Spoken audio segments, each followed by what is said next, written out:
permainan dimulai, ada kata-kata ajaib yang selalu dilakukan oleh anak-anak kita. Kata-kata ajaib itulah yang harus kita lakukan sekarang ini untuk mulai permainan ini. Oke, kita lakukan bersama. 1, 2, 3. Oke, resmilah Anda bermain sekarang dengan saya. Oke. Nama saya Zani Alip. Saya kecil terus-menerus begini karena saya terus bergaul dengan anak-anak terus. Jadi nanti saya selesai akan meneliti mainan selesai kalau saya nambah segini nih. Nah, akan selesai saya meneliti mainan. Saya meneliti mainan hampir di tiap daerah dan saya berpikir, kenapa saya meneliti mainan ya? Kenapa saya suka mainan? Tapi saya mundur jauh-jauh ke belakang. Ini ada satu tempat, ini tempat kelahiran saya. Nah, tempat lahir saya di Kampung Bolang. Ada acara yang Bolang juga, tapi ini udah ratusan tahun, Kampung Bolang. Kampung Bolang ini satu daerah yang saya juga sangat jauh ke sekolah, sangat jauh dari sini. Ini tempat saya bermain. Di semua tempat ini ada alat-alat permainan di kampung saya. Dah ini kalau dilihat itu di atas itu adalah sebuah kolecer atau permainan kitiran untuk menangkap angin, menyambut angin. Nah, ini kitiran inilah yang terus saya mainkan dari kecil. Ini lapangan bermain saya. Ini jalan menuju sekolah saya. Saya harus sekolah kurang lebih jauhnya sekitar 12 kilo tiap hari berjalan melewati pematang ini. Subuh saya harus berangkat. Di jalan tidak ada yang bisa saya lakukan.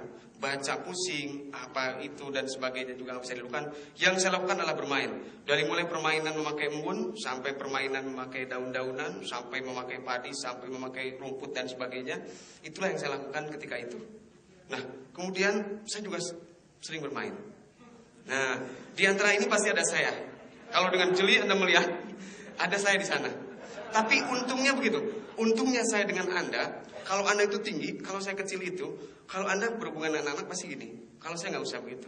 Tinggal gini aja, mereka merasa dengan rata dengan saya dan tersampailah apa niat-niat saya ke mereka. Itu untungnya anak kecil. Nah, kemudian saya ke Bandung, ke kota besar. Menurut saya kota besar Bandung. Terus di sini bisa bermain nggak ya? Akhirnya saya memutuskan, begitu saya masuk kuliah, saya putuskan bahwa saya akan meneliti mainan tradisional. Apapun larangan dari siapapun, saya akan meneliti mainan tradisional. Dan ini saya menjadi seorang sarjana mainan. Satu-satunya lulusan ITB yang sarjananya mainan. Nah, saya menemukan sekitar 250 jenis mainan tradisional di Sunda saja. Itu saya keliling kampung-kampung adat dan sebagainya. Kemudian saya menemukan 212 mainan tradisional di Jawa. Kemudian saya menemukan 50 mainan tradisional di Lampung, 300 dari berbagai provinsi, dan sekarang 10 negara dunia dan menemukan 300 mainan tradisionalnya. Jadi sangat banyak. Dan kalau kita urutkan berbagai provinsi di Indonesia itu saking banyak mainannya, bisa ribuan. Jadi kita ini negara main-main sepertinya. Karena main-main terus. Mainannya sangat banyak sekali. Nah, salah satunya ini yang saya dapatkan, dan ini sebuah rahasia permainan. Nah, misalkan ini sebuah permainan namanya sondah mandah atau engklek atau picek baju atau ingkling atau dan sebagainya, itu nama-nama berbagai provinsi. Sondah mandah saya cari, saya keliling, saya cari sondah mandah itu apa. Ketika saya temukan, ternyata sondah mandah itu kalau buka kamus Belanda itu ada sondah manda itu sandai mandai ternyata.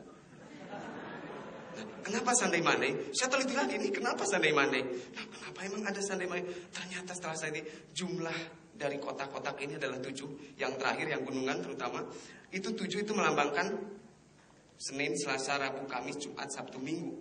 Nah, saya menemukan lagi mainan ini persis itu di Brazil, namanya Amarelinha. Persis from earth to heaven.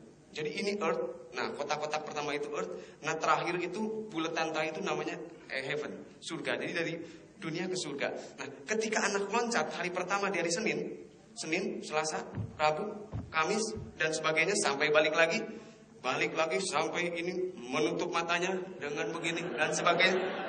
Itu memberikan apa ke anak-anak?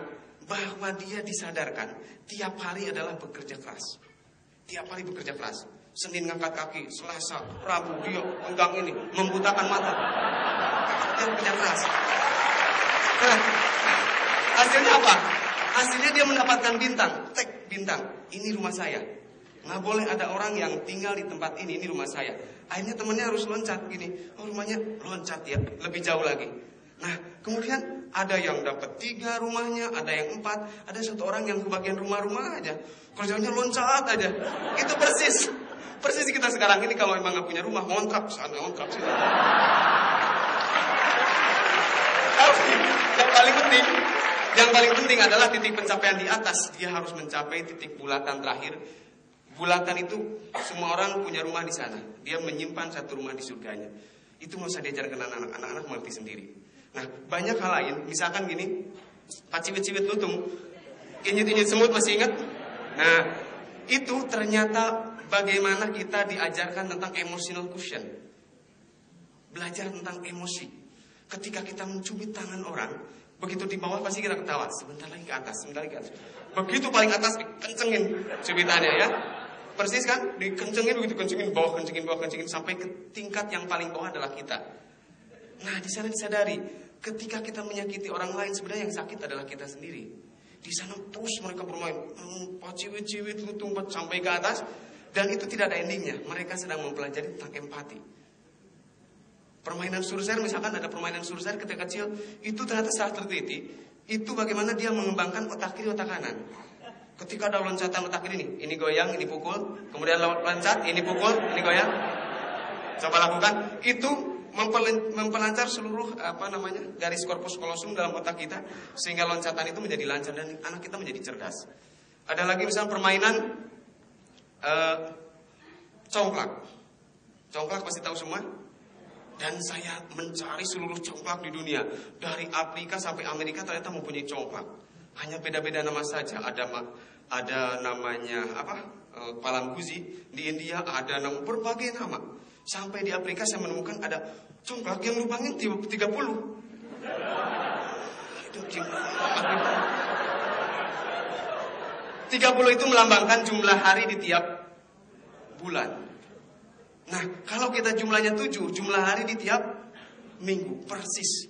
Nah, kemudian saya angkat 1 di hari Senin, saya simpan hari Senin, Selasa 1, Rabu 1, Jumat 1, boleh 2 nggak? Tidak boleh. Karena kita akan makan dan hidup secukupnya di hari itu. Senin, Selasa, Rabu, Kamis, Jumat, Sabtu, Minggu. Sisanya dikemanakan? Kelumbungkan, masukkan ke lumbung. Tidak boleh semuanya. Kita nabung pun jangan semuanya, 1 saja. Nanti akan busuk. Coba cium kalau lewat-lewat bang, pasti bau busuk. Nah, sisanya dikemanakan? Sisanya dikemanakan? Bagikan ke teman-temannya. Tapi jangan sama sekali masukin ke lumbung punya orang. Artinya kita jangan ngasih uang ke orang itu. Kasihlah pekerjaannya di tiap kesempatannya. Nah, di sanalah anak-anak sedang belajar tentang bagaimana dia berbisnis, bagaimana dia berempati terhadap orang lainnya, bagaimana dia mengatur seluruh kehidupannya dengan keuangannya.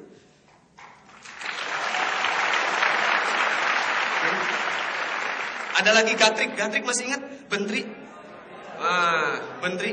Patok lele kalau di Sumatera, takadal kalau di Kalimantan, patok babi kalau di Sulawesi dan sebagainya, berbagai macam. Sampai ke Perancis punya gatrik namanya, banyak hal. Nah, ini gatrik ini bagaimana anak-anak mempelajari tentang matematik. Belajar matematik melalui mainan tek. 2 langkah, 4 langkah, kurangi 2 langkah sama dengan 4 dan sebagainya. Itu bisa dilakukan anak-anak dengan gampang. Tidak menghitung 4 tambah 4.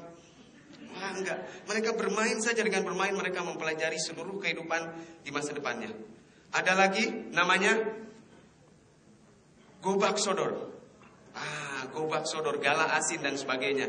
Saya tanya waktu itu ke kampung adat, di kampung adat Naga, saya nemu saya tanya, gobak sodor itu apa? Ternyata gobak sodor itu gobak sodor. Gobek sodor. Jadi dia harus lari, balik lagi, lewati teman-temannya dan sebagainya. Go back so, kalau tidak ya ketangkap, dor artinya begitu. Dia go back so dor, itu adalah pola pertahanan kita. Bagaimana anak-anak turun gunung, lari ke ini, balik lagi dia teriak asin.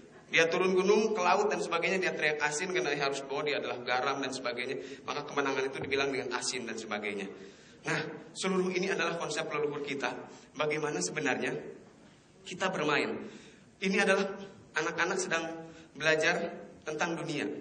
Bagaimana ketika dia tinggal di dalam dunia yang bulat ini sebagai kontrolnya, atas sebagai kontrolnya, tengah sebagai sensitivity garisnya, ini sebagai powernya.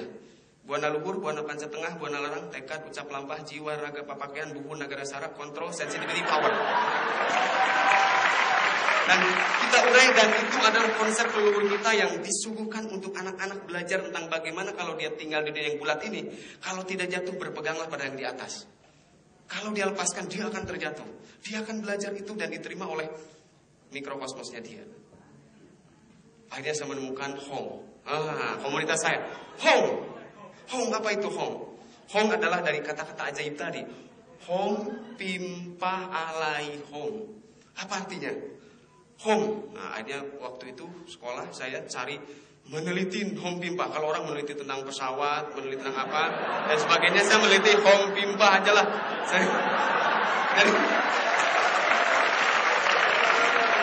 Hong pimpa alai Hong itu. Hong itu menunjukkan Tuhan. Hong hua. Tuhan. Hom pimpa alai hom, dari Tuhan balik lagi ke Tuhan. Gambreng itu diingatkan, hei kamu semua, bahwa kamu dari Tuhan balik lagi ke Tuhan. Selesailah semua. Berpaslahlah kamu. Makanya anak-anak kalau bermain hom pimpa selalu berpasrah. Hom pimpa alai hom gambreng. Kita pun harus begitu. Kita juga harus begitu, berpasrah diri aja. Ketika mau masuk kehidupan, berpasrah aja. Hom pimpa alai hom gambreng, selesai. Kita nggak tahu kalah atau menangnya. Kalah juga kita tetap senyum. Anak-anak sekarang dibina begitu, kalah tetap tersenyum. Nah, kemudian saya coba ajarkan itu ke anak-anak. Saya ajari mereka bermain dan bermain. Kemudian anak-anak mengajarkan teman-teman lagi bermain dari daun, bermain dari pelepas singkong, bermain dari batu dan sebagainya. Bermain, semuanya bermain. Ibu-ibunya, bapak-bapaknya saya ajak bermain semua. Sampai pejabat juga bermain. Pokoknya kalau ada artis ke tempat saya, siapapun harus bermain. Harus rasakan permainannya seperti apa. Sasalimpetan. Nah, saya butuh 5 volunteer mana yang mau sasalimpetan. 5 orang volunteer sasalimpetan. Oke. Sasalimpetan. Ini sangat unik sekali. Nah, ini lagunya, kita harus nyanyi bersama. Lagunya seperti ini, tinggal baca saja, harus bareng. Sasalimpetan jajahan aing nu panjang, hei hei aki jangotan tumpak kuda heheotan, hei hei. Oke, mainkan semua. Tuwaga. Sasalimpetan jajahan aing nu panjang, hei hei aki jangotan tumpak kuda heheotan, hei hei. Sasalimpetan jajahan aing nu panjang, hei hei aki janggotan tumpak kuda heheotan, hei hei. Sasalimpetan jajahan aing nu panjang, hei hei aki janggotan tumpak kuda heheotan, hei hei. Oke, selesai. Terima kasih. Saat kita bermain sasalimpetan, sebenarnya bagaimana kita diajarkan tentang memimpin. Ketika seseorang menjadi pemimpin, hanya semua tertawan. Semua orang menjadi pemimpin. Semua memimpin, membebaskan teman-temannya. Pernah ada anak yang sangat tidak percaya diri, kemudian sering bermain salimpetan, dan akhirnya mengundang ibu bapaknya bernyanyi di depan panggung. Ibu bapaknya nangis ke saya, terima kasih anak saya sudah sembuh. Kata siapa sakit? Anaknya tidak sakit. Hanya kita tidak memberi kesempatan mereka untuk menjadi berani. Selamat datang di Pakarangan Ulin. Akhirnya saya membuat sebuah pakarangan tempat anak-anak bermain. Kalau di sana, kalau Anda datang ke sana nanti, saya ajak bermain pasti. Tidak akan ajak apa-apa. Diajak bermain. Permainan intinya adalah ada 3 konsepnya: mengenal diri, mengenal alam, dan mengenal Tuhan. Ini permainan wayang ini dari pelepas singkong. Bagaimana konsep diri itu? Dia mulai mengenal air. Ada permainan air dari babalonan sarung dan sebagainya. Ini mengenal airnya, mengenal apinya dengan permainan damar sewu. Ini permainannya angin, kolecer dan sebagainya, kitiran. Anak-anak gampang mengenal angin itu, loncat terus, jilat itunya, cari anginnya. Oh, sebelah sana. Akhirnya begitu angin dari sebelah sana, dia nerbangin dari sini. Anak-anak sekarang lihat, mau nerbangin layang-layang dari mana aja. Dia nggak terbang-terbang, karena dia nggak kenal anginnya. Kita harus kenal anginnya. Nah, kemudian ada permainan batu, ada pepancakan dan sebagainya. Akhirnya saya melakukan penyuluhan ke berbagai tempat, bahwa mainan itu penting. Mainan adalah sebagai konsep dasar manusia hidup di dunia. Mainan itu sangat serius, tapi tidak main-main. Saya sangat serius. Saya kalau bermain sangat serius. Anak-anak kecil, teman-teman saya ini sangat serius bermain. Ketika petak umpet sembunyi dan sebagainya, terus ketemu sama kucingnya, "Hai, ketemu." Serius aja, saya udah ketemu. Saya bermain dengan serius, mereka serius. Tapi orang yang mengatakan sekarang serius, aturannya malah dilanggar semuanya. Siapa yang lebih serius? Kayaknya mainan yang lebih serius dibanding kita. Nah, apalagi sekarang gini, pola pendidikan kita yang sekarang mengacu pada pola pendidikan tidak tahu entah pola kemana. Saya juga nggak tahu. Nah, Bapak Ki Hajar Dewantoro adalah Bapak pendidikan kita. Tapi saya sangat sedih karena tidak ada satupun ajaran Bapak Ki Hajar Dewantoro diajarin sekarang. Nggak ada satupun. Nggak ada satupun. Bagaimana alam ini sebagai proses pembelajaran tidak ada. Bagaimana tingkatannya wirasa, wirahma, wiraga tidak ada. Bagaimana konsep taman siswa, taman madya, taman berewasa itu tidak ada. Semua berubah. Tapi tetap Bapak Ki Hajar Dewantoro Menteri Pendidikan. Tokoh pendidikan. Sedih saya. Nah, akhirnya saya ajarkan ke ibu-ibu, ke anak-anak semua bahwa inilah proses pembelajaran kita. Disinilah kita belajar. Di mainan tradisional kita belajar. Semua mainan ada di sini, semua konsep kehidupan ada di sini untuk menyiapkan masa depannya. Apa yang dikatakan oleh Huizinga sebagai bahwa kita adalah homo dan makhluk bermain. Kita sedang bermain aja, saya masuk ke sini terus ada di sini, tiba-tiba main-main aja. Aturannya masuk ya jam segini ya, sekarang keluar jam segini ya, semua nurut aja, keluar masuk lagi, keluar masuk lagi. Kita bermain sebenarnya, just a game saja. Just a game saja, bermain saja, anggap saja bermain. Seluruh dunia punya mainan. Saya sudah coba teliti dan semuanya hampir sama. Mainannya hampir semuanya sama. Bahkan ini congklak di berbagai negara. Ada Palambuzi, ada Wari, Makala dan sebagainya. Siapa sangka bahwa congklak itu ada di mana-mana. Ini engklek ada di mana-mana dan sebagainya. Bahwa kekuatan kita itu ada di sini. Indonesia itu paling banyak mainannya. Makanya saya tadi diungkapkan juga bahwa cita-cita saya adalah tiap orang yang belajar mainan itu ke kita. Bolehlah belajar komputer itu ke Jepang atau ke Amerika atau kemana. Belajar mobil itu kemana bolehlah. Tapi seluruh dunia belajar permainan ke kita.